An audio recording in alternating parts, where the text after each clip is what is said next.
Assalamualaikum warahmatullahi wabarakatuh. Halo rekan-rekan mahasiswa Teknik Sipil Universitas Muhammadiyah Yogyakarta. Kembali lagi bersama saya Guntur Nugroho pada mata kuliah Struktur Beton Bertulang. Hari ini tema yang kita ambil adalah plat lantai sesi yang ketiga, di mana kita akan membicarakan tentang contoh soal dan penyelesaian desain dari elemen plat lantai dua arah dengan menggunakan peraturan yang dirujuk pada SNI 2847 tahun 2019.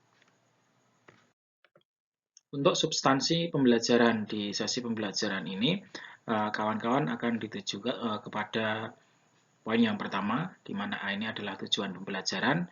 Jadi mahasiswa nanti dapat memahami jenis plat beton, melakukan analisis dan juga mendesain plat satu arah dan dua arah.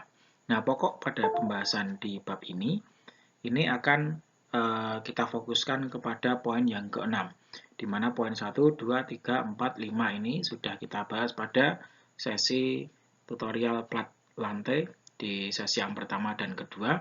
Kemudian di poin yang keenam ini, untuk metode perancangan langsung plat dua arah ada di sesi 3 di saat ini. Pada SNI 2847 tahun terbaru, yaitu tahun 2019, untuk perencanaan plat lantai dua arah itu merekomendasikan kepada metode perancangan langsung dan juga metode rangka ekivalen. Nah, pada pertemuan sesi ini kita akan membahas metode yang kita gunakan, yaitu metode perencanaan langsung. Metode ini diatur pada pasal 8.10.2. Jadi ada batasan penggunaan metode desain langsung. Di ayat yang pertama, itu menyatakan bahwa sedikitnya harus terdapat 3 bentang menerus dalam masing-masing arah. Sehingga dari sini dapat kita pahami bahwa harus ada 3 bentang menerus mungkin untuk arah X dan juga arah Y. Sehingga kalau hanya 2 bentang menerus, metode ini tidak bisa digunakan karena masuk kepada batasan penggunaan metode.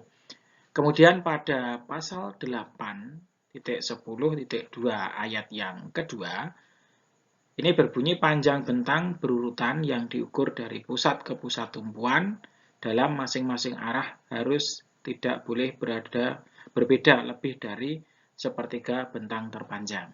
Jadi ini batasan terhadap parameter yang kedua di ayat yang kedua ini. Kemudian di ayat yang ketiga, di pasal 8.10.2, panel harus berbentuk persegi dengan rasio dimensi terpanjang terhadap dimensi terpendek yang diukur dari pusat ke pusat tumpuan tidak lebih dari 2. Jadi memang panel berbentuk persegi. Jadi kalau mungkin bentuknya tidak persegi, nanti tidak bisa metode ini digunakan untuk perhitungan plat dua arah. Nah, kemudian yang keempat, di pasal ini, posisi kolom boleh menyimpang tidak lebih 10% dari bentang dari arah pergeseran masing-masing sumbu di antara titik pusat kolom yang beraturan. Jadi posisi kolom itu boleh menyimpang tapi tidak melebihi 10%. Kemudian pada pasal 8.10.2 ayat yang kelima, semua beban yang diperhitungkan hanya akibat beban gravitasi dan terdistribusi merata di seluruh panel. Ini ayat yang kelima. Kemudian yang keenam, beban hidup terfaktor tidak boleh melebihi 2 kali beban mati tak terfaktor. Ini batasan untuk beban hidupnya. Kemudian di ayat yang ketujuh, kawan-kawan bisa melihat di sini untuk panel dengan balok di antara tumpuan pada semua sisinya, di persamaan 8.10.27a yang atas ini harus dipenuhi untuk balok dalam dua arah tegak lurus. Jadi nilai alfa F1 dikalikan dengan L2 kuadrat per alfa F2 dikalikan dengan L1 kuadrat itu harus di antara sama dengan 2, jadi lebih besar dari 0,2 dan lebih kecil sama dengan 5. Di mana nilai alfa F1 dan alfa F2 dihitung dengan menggunakan persamaan yang ada ini. Pengaruh dari modulus elastis dan juga momen inersia dari balok dan juga dari slabnya. Selanjutnya di pasal 8.10.3 tentang momen statis terfaktor total untuk suatu bentang. Ini ayat yang pertama menyatakan bahwa momen statis terfaktor total ya M0 untuk suatu bentang harus ditentukan pada suatu jalur yang dibatasi secara lateral oleh garis pusat panel pada setiap sisi garis pusat tumpuan. Kemudian di ayat yang kedua, jumlah absolut momen terfaktor positif dan negatif rata-rata untuk MU-nya dalam setiap arah tidak boleh kurang dari ini. M0 sama dengan 1/8 Q L2 dikalikan Ln kuadrat pada persamaan 8.10.3.2. Seperti pada slide sebelumnya tadi, ada nilai M0 sama dengan Q dikalikan L2 kalikan Ln kuadrat per 8. Maka di sini apabila kita mempunyai sebuah plat lantai ya, yang dibatasi oleh titik A dan juga titik B, di situ terjepit, maka untuk bentang ini ada L1, kemudian di situ pada bagian tumpuan atau dekat dengan kolomnya, itu ada momen negatif dan di tengahnya ada momen positif.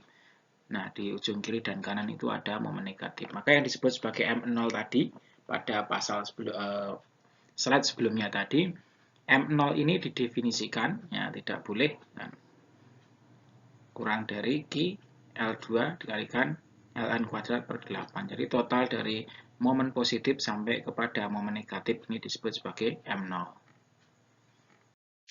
Pada pasal 8.11.3.2 ayat yang pertama, pada persamaan 8, 10, 32, untuk nilai Ln adalah jarak bentang bersih dalam arah momen-momen yang diperhitungkan. Jadi yang disebut Ln itu adalah jarak bentang bersih.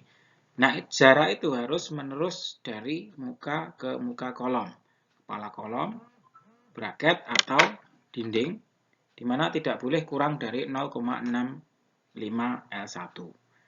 Maka dari sini, kalau kita lihat pada gambar ini yang akan saya jelaskan, kawan-kawan bisa melihat kalau kita mempunyai elemen plat lantai yang dibatasi 4 kolom di masing-masing ujungnya, kemudian di sisi bentang yang panjang, ini sisi bentang yang panjang, itu ada L1, kemudian yang pendek ada L2, maka sesuai dengan pasal 810.3.21, yang disebut sebagai Ln adalah jarak bentang bersih.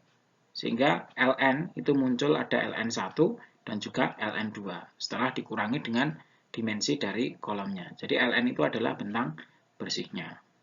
Nah, kemudian yang dimaksud dengan M0 itu adalah QU dikalikan L2 Ln kuadrat per 8. Kita lihat dulu misalkan pada arah yang ini dulu, arah L1.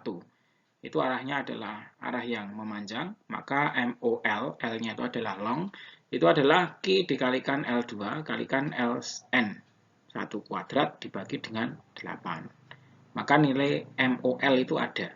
Selanjutnya berdasarkan pasal yang ada di 8.10.3.2 ayat yang pertama, tidak boleh kurang dari 0,65 L1.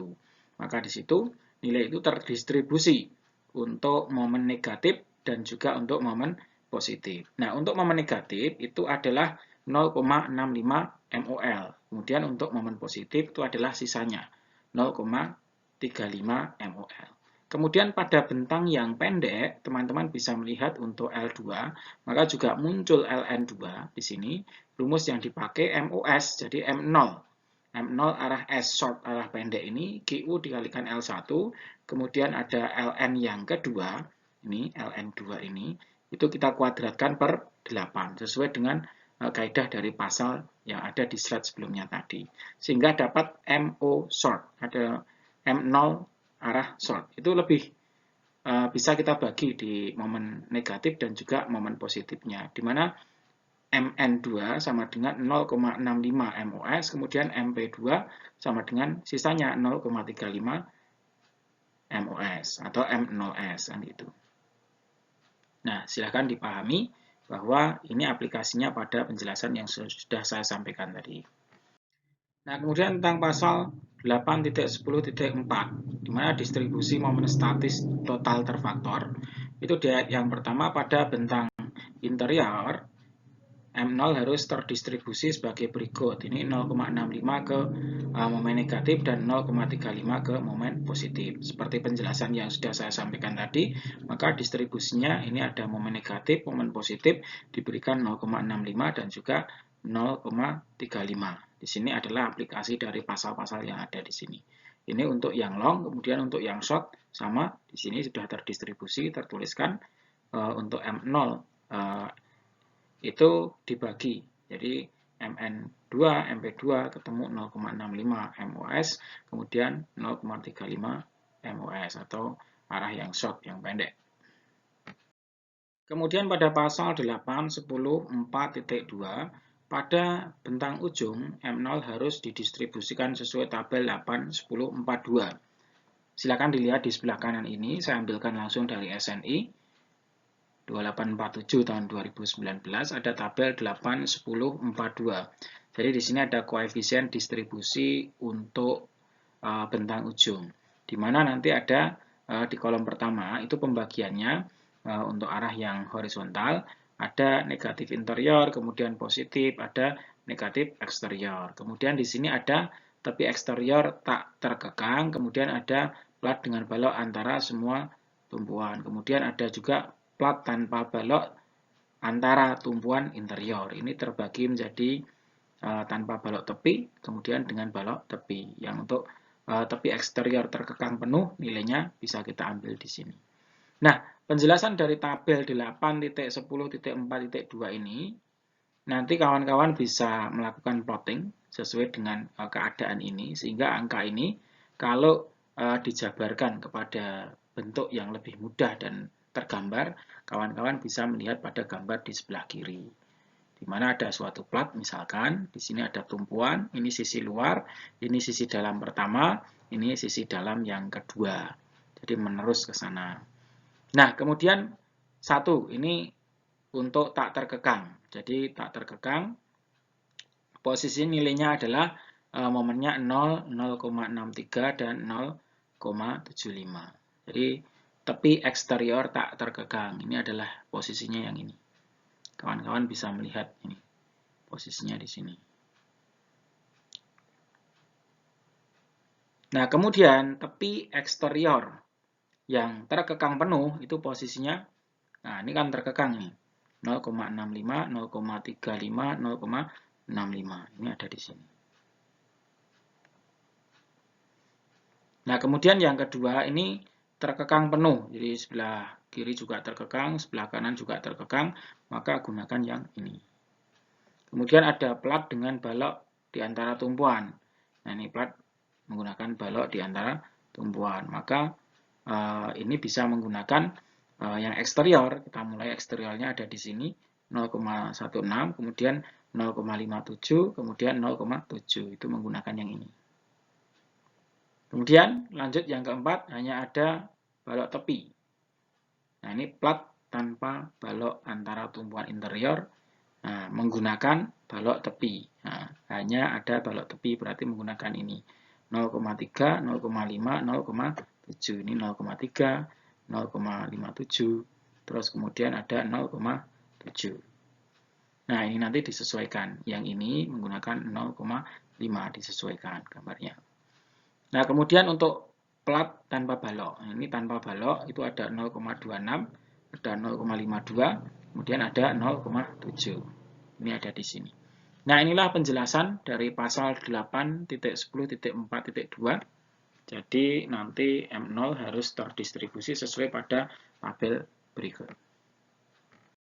Selanjutnya, untuk pasal 8.10.5, momen terfaktor di lajur kolom.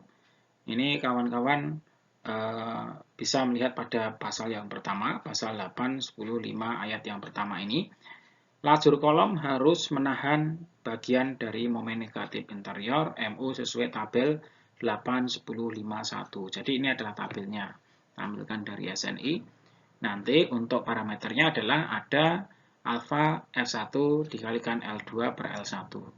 Itu bisa nilainya 0 atau lebih besar sama dengan 1. Sehingga dengan adanya rasio antara L2 per L1 0,5 sampai kepada 2 ini, nanti kawan-kawan bisa menggunakan data-data yang ada di sini disesuaikan. Dan apabila nanti L2 per L1 ternyata di antara 0,5 sampai kepada 1, misalkan 0,7, ya dilakukan interpolasi linier menggunakan data yang ada di sini. Selanjutnya, pada pasal 810.5 ayat yang kedua, itu berlaku untuk momen negatif yang eksterior. Kalau tadi yang interior, sekarang yang MU yang eksterior. Maka lajur kolom harus menahan sebagian dari momen negatif eksterior MU sesuai tabel 810.5.2. Ini adalah tabelnya ada di sini. Jadi ada parameter alfa 1, L2 per L1, itu nanti bisa lebih besar dari 1, lebih besar sama dengan 1, atau juga nilainya 0. Kemudian untuk parameter beta T itu adalah rumusnya ini, nilai modulus elastis dikalikan dengan C dibagi dengan 2 dikalikan modulus elastis untuk slabnya kalikan dengan kekakuannya. Atau disebut sebagai di sini ada kekakuan torsi balok tepi dibagi dengan kekakuan lentur plat selebar panjang bentang balok. Nah, kemudian untuk parameter C ini, akibat puntirnya, didefinisikan sebagai sigma 1 dikurangi 0,63 X per Y, kalikan X pangkat 3, Y per 3, sesuai pada persamaan 810.5.2 yang B ini. Nah, ini nanti dengan adanya nilai C, kemudian C masuk di sini ketemu beta T, maka beta T itu bisa kita plotkan di sini. Apakah nilainya itu 1, 2, atau berapa, sehingga kita bisa memilih. Kalau sampai 0 ya gunakan pada nilai ini. Kemudian kalau lebih besar sama dengan 2,5, gunakan nilai ini. Ini tergantung kepada rasio L2 per L1-nya. Begitu juga untuk bagian yang bawah ini, untuk alfa F1, L2 per L1 lebih besar dari 1, maka nanti bagian ini yang digunakan.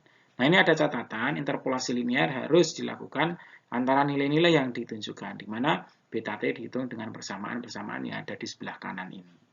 Jadi kawan-kawan nanti kalau nilainya sampai di antara dari nilai-nilai tabel ini ya perlu dilakukan interpolasi secara linier. Nah, selanjutnya pasal 810.5.3 untuk penampang T dan L, perhitungan konstanta C pada persamaan 8.5.10.5.2b ini, perhitungan C ini dilakukan dengan membagi penampang menjadi bagian-bagian terpisah, seperti didefinisikan dalam 8418, dan menjumlahkan nilai-nilai C untuk setiap bagiannya. Jadi ini mengikuti pasal yang ada di sini. Nanti silahkan menyesuaikan. Selanjutnya, kalau tadi momen negatif interior dan eksterior sudah, maka di pasal 810.5.5, lajur kolom harus menahan bagian dari momen positif interior, MU sesuai tabel yang ada di sini. Tabel 81055, ini adalah tabelnya. Nanti silahkan gunakan parameter alfa 1, L2 per 1, itu disesuaikan dengan rasio L2 per L1-nya. Sama seperti yang ada di slide sebelumnya tadi, kalau nilainya misalkan berada di antara nilai-nilai yang ada ini, 0,5, 1, kemudian 2, bisa dilakukan interpolasi dari data-data yang ada di tabel ini.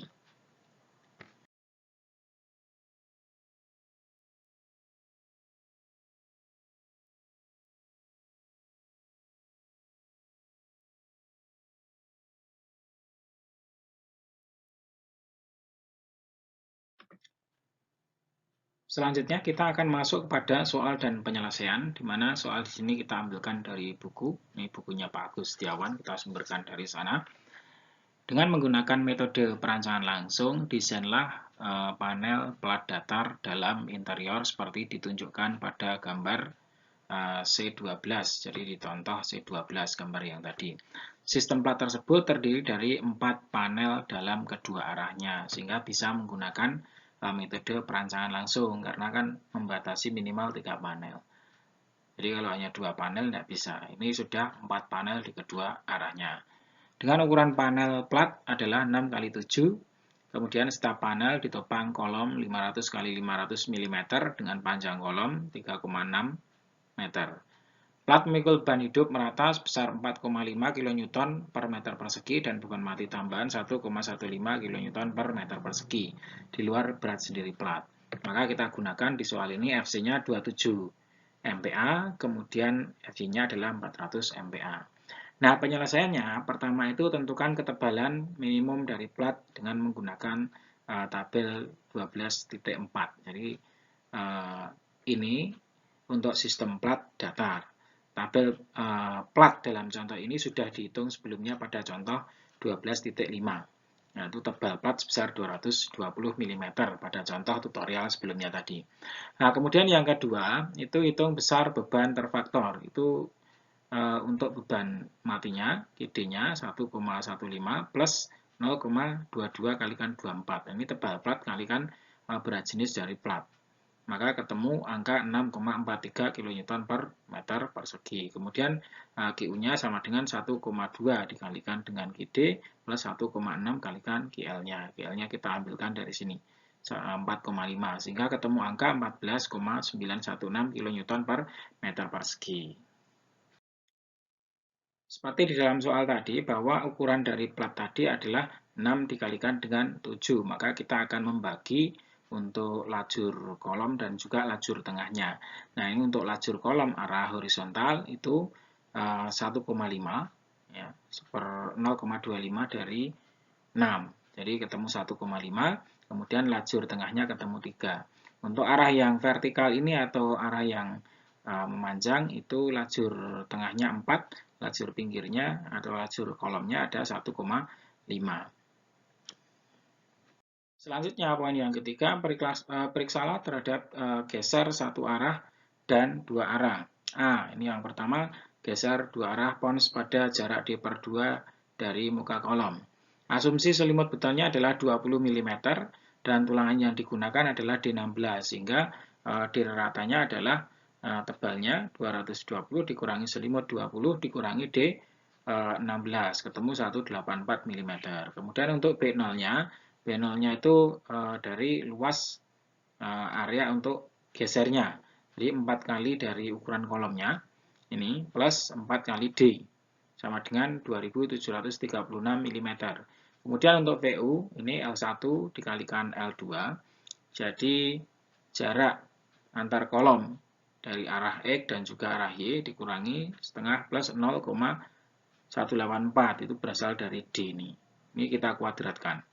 Kita kalikan dengan GU mendapatkan hasil 619,49 satuan kilonewton. Kemudian Pi dikalikan VC. Nah, VC-nya, Pi-nya ada, VC-nya 0,33, lambdanya nanti diisi 1. Karena menggunakan beton normal. Kemudian FC aksen, B0 dikalikan dengan D. Jadi 0,75, ini Pi-nya 0,33, kalikan ini 1 lambdanya, ini akar 27,5 FC aksen. Kemudian B-nya kita dapatkan dari sini 2736. Kalikan D 184. Maka ketemu 653.394,5 satuannya Newton. Kalau kita bawa ke kilonewton ya jadi 653,4 satuan kilonewton. Nah, ini lebih besar daripada VU yang ada. Nah, ini sudah oke. Selanjutnya yang B itu periksa terhadap geser satu arah pada jarak D di muka kolom. Jadi pertimbangkan sebuah strip selebar 1 meter seperti pada gambar di bawah ini dengan panjang strip, nilai X-nya kita lihat di sini nilai X-nya adalah 7000 ini dalam satuan milimeter ya. Nah, 7000 per 2 kemudian dikurangi dengan ini ukuran kolom-kolomnya 500 per 2 dikurangi dengan D-nya. Itu 184 sama dengan 3066 mm itu nilai X-nya. Kemudian VU atau gaya gesernya, GU dikalikan ini lebarnya menggunakan 1 meter dikalikan X-nya ini 3,066 sama dengan 14,916 dikalikan 3,066. Nah, ketemu 45,73 satuan kilonewton. Nah, sedangkan Pi dikalikan VC, Pi-nya ini 0,75, 0,17, ini lambdanya 1, kemudian akar FC aksen 27,5, dikalikan B, lebarnya ngambil 1 meter, 1000. Kalikan D, 184, ketemu 123,0 satuan kilonewton. Nah, di mana nilai Pi VC ini lebih besar daripada VU, jadi sudah oke. Setelah itu, poin yang keempat, kita hitung momen statik total terfaktor dalam arah panjang dan juga arah pendek. Nah, ini untuk arah panjangnya, untuk M0L-nya, arah long, ada QU kalikan L2, ln1 kuadrat per 8, sesuai dengan pasal yang sudah kita bahas tadi. Kita masukkan QU-nya 14,916 kalikan L-nya, ini L2-nya, kemudian ln itu panjang bersih, tadi bentangnya kan 7 meter, kemudian kolomnya adalah 500 kali 500, sehingga ini 7 dikurangi 0,5, kita kuadratkan per 8, ketemu angka 472,65 kN meter. Kemudian pada arah pendek, MOS ya, short itu QU dikalikan L1 ada ln2 kuadrat per 8. Nah, ini QU-nya tetap 14,916 kalikan L1, ya ini yang panjang, yaitu 7 kalikan 6. 6 dikurangi dengan kolomnya, dikuadratkan per 8, ketemu angka 394,81, satuannya kilonewton meter. Nah, selanjutnya kita hitung penulangan arah memanjangnya pada plat. M0-nya ketemu 472,65 kN meter, kemudian didistribusi untuk Mn negatif 0,65, M positifnya 0,35 M0. Ini didapat negatif 307,22 kN meter, kemudian momen positifnya 165,43 kN meter. Di lajur kolom dan lajur tengah ini kita bedakan. Di lajur kolom ada momen arah negatifnya untuk juga positifnya, kemudian di lajur tengah itu juga ada negatif dan positif yang semuanya terdistribusi sebesar 75 dan 25 sehingga total 100% untuk yang negatif, dan positifnya juga 60 dan 40. Dari situ dihitung nilai MU, ini didapatkan 230,41 kN meter, kemudian di sini 99,258 kN meter, ada 76,805 kN meter, dan ini 66,172. Nah, dari lebar strip yang ada di situ menggunakan nilai masing-masing adalah 3000. Jadi lebarnya itu menggunakan nilai 3000 karena ini arah yang panjangnya 6 meter tadi. Kemudian tinggi efektif D yang dipakai itu semua seragam, 192, satuannya milimeter. Nah, setelah itu kita mencari RU, maka MU dibagi B dikalikan D. MU-nya sudah ada, ini datanya diambil dari baris yang kedua ini, kemudian dibagi dengan B, lebar tinjuan 1 meter, D-nya adalah lebar stripnya ini, kemudian D-nya adalah 192. Nah, maka ketemu angka yang ada di sini, nilai RU adalah 2,0835 di masing-masing ini. Kemudian setelah itu masuk kepada rasio tulangan, ρ. Ini AS dibagi dengan BD, ρ tulangan. Ini sudah didapatkan angka masing-masing sekian. Kemudian setelah itu ada AS, satuannya ρ BD, tinggal kita kalikan, dapat dari nilai ρ. Nah, ρ itu kita dapatkan, dikalikan B, dikalikan D, ketemu angka yang ada di sini. Nah, AS minimum itu dikontrol dengan 0,0018 pH satuan milimeter persegi. Seragam ada angka 1188. Kemudian dengan memakai tulangan D16, nah ini tulangan yang kita pasang di sini jumlahnya, kemudian jaraknya di sini ada 166, kemudian ada 375, ada 500, 500 dengan batasan maksimum yang ada di bawahnya. Bagi yang berada di bawah batas maksimum, maka bisa kita gunakan. Kalau melebihi, ya gunakan batas maksimum. Seperti ini masih posisi di bawah batas maksimum, dan di sini dibulatkan dari 375 jadi 300, kemudian ini dari 166 jadi 150. Kalau yang ini membulatkan ke arah maksimumnya. Jadi maksimumnya 440, cara tulangan yang ada ini kita pakai di sini 400. Ini juga di bawah 440, dipakai 400. Dengan cara yang sama pada slide sebelumnya tadi, ini ada M0 yang sudah dihitung, kemudian pembagiannya 0,65 dan 0,35 M0-nya sudah kita dapatkan. Setelah itu terdistribusi, di sini juga sama. Kemudian nilai ada MU, kemudian lebar ini bagian lajur kolom dan juga lajur tengah masing-masing. Tinggi efektifnya yang dipakai sama. RU sudah didapatkan, rasio tulangan itu bisa dihitung. Kemudian AS-nya adalah ρ BD, itu bisa didapatkan, dan rasio minimumnya di sini sudah ada. Sehingga dari hitungan yang ini, teman-teman bisa melihat jarak antar tulangan dan juga jarak maksimum dari 2H itu kita bandingkan. Nah, ternyata yang ini melebihi 440. Yang ini juga melebihi 440. Di sini dipakai 400. Nah, dipakai posisi untuk jarak tulangan yang ada di lajur kolom, dia memakai 150 dan 400.